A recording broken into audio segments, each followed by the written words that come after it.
Okay, I wasn't expecting to get so much love on my last video, but I got a lot of questions on the specific product items I used for my morning drink lineup of the 5 drinks I take in the morning on empty stomach. So I thought I'd make a separate video and talk through it today and go over it. Okay, so the first in the lineup is a shot of 50-50 ratio of extra virgin olive oil. This one I'm using the one from Evie, but honestly when I got this, I wasn't too familiar with what was considered good olive oil, and I got this just because the bottle looked nice. But this doesn't have a harvest date. If you know, you know. So if you have any recommendations, let me know. Half of lemon juice. Okay, I guess I'm out. I forgot to mention in my last video, but I like to add black pepper as well. Cheers. Second in the lineup is a shot of aloe vera with added droplets. This one I'm using from Lakewood Organic Pure Whole Leaf Aloe, fresh pressed. And you really don't need much, just a teacup is fine. You don't need a full glass. Get a little bit of that. Then I got a lot of questions on these two little guys from Apothecary. This one I use called Blue Burn, which helps with metabolism and curbing your sugar cravings, and overall helps with balancing out your cortisol level throughout the day. And this one, Your Wildest Greens, is an alternative I use for green powder, which a lot of times has a lot of additives that's not good for you. This one you can either do a drop throughout the day or 4 total in the day, so I like to just get it all done, all 4 in the morning.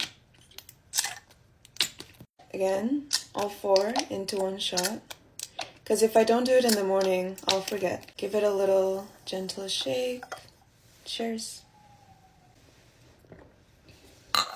Third in the lineup is sea moss. I was actually snacking on the other glass last night, so I finished it. So we have a new jar for you guys. A spoon of this goes a long way. I know sea moss usually has a weird texture. This is genuinely the only brand I can take that I can eat without gagging. If you know, you know. It's from Herbal Vineyards, wild crafted sea moss gel, no preservatives, fillers, or binders. And this brand actually has a lot of different flavors, but I like to just go plain. So it says some of the many benefits of sea moss: reduces inflammation, detoxifies the body, immunity booster, vitamin C, B, B12, K, and A, produces collagen, ideal for healthy skin, improvement for mental function, aphrodisiac for men and women, okay, I didn't know, great for thyroid balance. Fourth in the lineup is cold pressed juice. I like to make my own just because I like to know exactly what goes in it and how it's made. Just a more intentional ritual for me. This week I use celery, cucumber, ginger, and turmeric. You can definitely buy pre-made ones in store, but I like to make my own. Sometimes when I need an extra kick, that extra boost, I like to add a spoon of turmeric. I already have turmeric in here, but I like to add some extra and just stir it in before I drink. The fifth in the lineup is matcha latte. I was actually using this other one from Ishiki Matcha that I really like, but I ran out of that and just grabbed this one quickly from H Mart. This one's from Sujimoto Tea Ceremonial Matcha. When you're getting matcha for your latte, make sure to get ceremonial grade. And I wanted to talk about this guy specifically here. Give her the spotlight. I know a lot of people like to use almond milk, but that's actually really bad for your cortisol level if you drink it on empty stomach, especially because of its high level of carbohydrate concentration. I made a separate video on that, so if you're interested, you can go watch that. Instead of that, I like to use almond milk, and this one from the specific brand I love. That's how you say it, Elmhurst.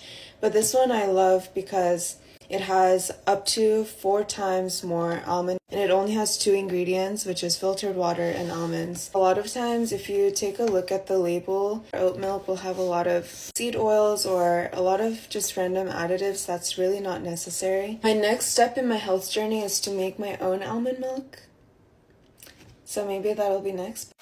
Last one that I forgot to mention yesterday is spearmint tea. I started implementing this quite recently when I went to a dermatologist, and he suggested that I take a cup of spearmint tea in the morning and at night before I go to sleep. So usually I make this and brew the whole pot of it, and I just sip on it throughout the day. One thing about spearmint tea is that it's really hard to find pure spearmint tea in bodegas and grocery stores. It's usually a mix of peppermint and spearmint tea. You can definitely get those depending on what your needs are, but I like to specifically focus on balancing out my hormones using spear tea. So I like to get this one off of Amazon from Great Origins, FGO, organic spearmint tea bags. So at night I like to mix it with other ingredients, but in the morning and throughout the day I like to use just 2 tea bags and cut it and use it as a loose leaf tea, because the microplastics of the tea bag